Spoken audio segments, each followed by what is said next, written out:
190 million pound reference का फैसला तीसरी बार भी मौखर। 17 जनवरी की नई तारीख आ गई। बुशा बीबी अदालत ना पहुंची, बानी पीटीआई भी पेश ना हुए। कहा जब तक वकला और फैमिली नहीं आती तब तक अदालत नहीं आऊंगा। मुलजिमों के वकला के पेश ना होने पर अदालत का इजहार बरहमी। जज नासिर जावेद बाना ने रिमार्क्स दिए, फैसला तैयार और दस्तखत के साथ मेरे पास मौजूद है। 8:30 बजे अदालत पहुंचा। बानी पीटीआई को भी 2 बार पैगाम भेजा। बुशा बीबी को फैसला सुनाए जाने का इल्म था, फिर भी पेश नहीं हुई। ट्रायल के दौरान भी मुलजिमों को मुतअद्दिद मौके दिए गए। 8 जनवरी को ट्रेनिंग पर था, इसलिए फैसला नहीं सुना सका।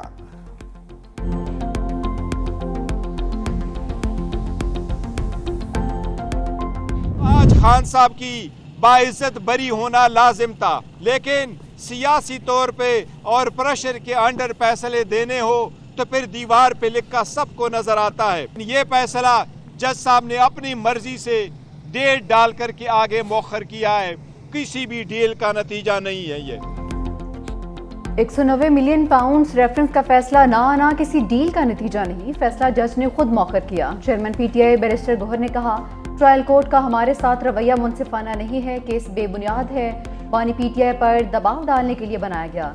सलमान अकरम राजा ने कहा कि मुज़ाकरात और मुकदमे का आपस में कोई ताल्लुक नहीं, डील नहीं कर रहे, इंसाफ के लिए मुज़ाकरात कर रहे हैं। सुनने में आया है 15 जनवरी को तीसरा दौर होगा।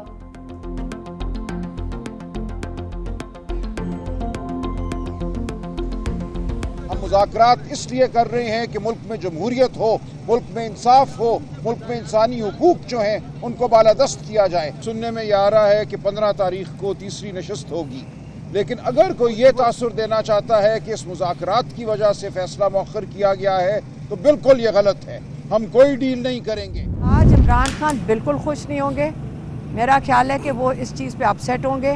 वो 1 महीने से वो कह रहे हैं कि इसके ऊपर सज़ा सुनाओ, ऐसी घसीटा जा रहा है इस केस को, सज़ा सुनाओ ताकि हम ये केस हाई कोर्ट में लेकर जाएं। वो चाहते हैं कि सारी दुनिया को पता चले कि अल कादिर यूनिवर्सिटी क्या है। बानी चाहते हैं जल्द सजाएं सुनाएं ताकि केस हाई कोर्ट में लेकर जाएं। डील सुनकर तंग आ गए। हुकूमत बहुत प्रेशर में है। बानी पीटीआई की बहन अलीमा खान की अडयाला जेल के बाहर गुफ्तगू। कहा, फैसला मौखर करने पर बानी पीटीआई बिल्कुल खुश नहीं होंगे। बानी पीटीआई ने सिर्फ 9 मई और 26 नवंबर की जुडिशल तहकीकात का मुतालबा किया था।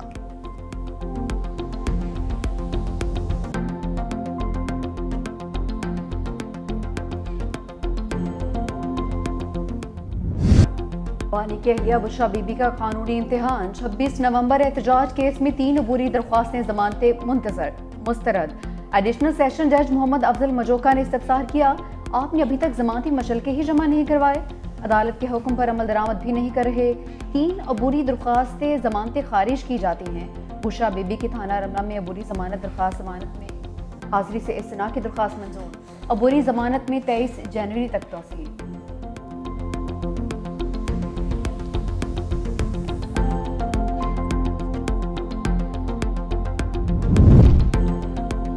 पीटीआई की स्पीकर कौमी असम्बली से मुज़ाकराती कमेटियों का इजलास बुलाने की दरखास्त। ज़राए के मुताबिक अपोजिशन की मुज़ाकराती कमेटी का हुकूमत से बैठक के लिए स्पीकर से रब्ता। अयाज सादिक ने जल्द इजलास बुलाने की यकीन दहानी करा दी। स्पीकर कौमी असम्बली ने हुकूमत और अपोजिशन रहनुमाओं को इजलास से कबल भी बुला लिया। ज़राए के मुताबिक कौमी असम्बली के माहौल को बेहतर और खुशगवार रखने पर जोर दिया जाएगा। पीटीआई के तहरीरी मुतालबात भी ज़ेर गौर आने का इम्कान।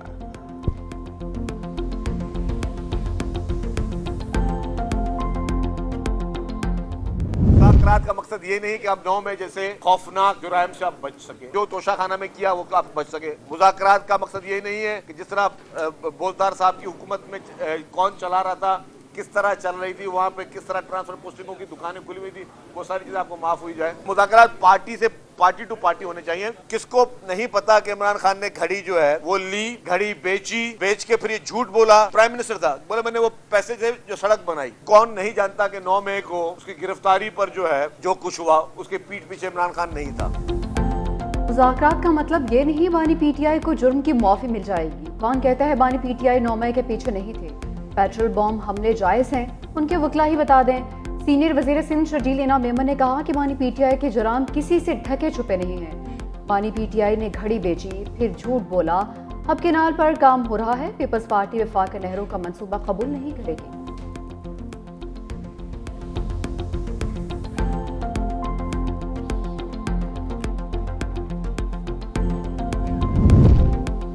पार्टी पॉलिसी के खिलाफ बयान महंगा पड़ गया। तहरीक इंसाफ ने शेर अफजल मरवत को एक बार फिर शोकाज नोटिस जारी कर दिया। जवाब देने तक मीडिया पर पार्टी की नुमाइंदगी से रोक दिया गया।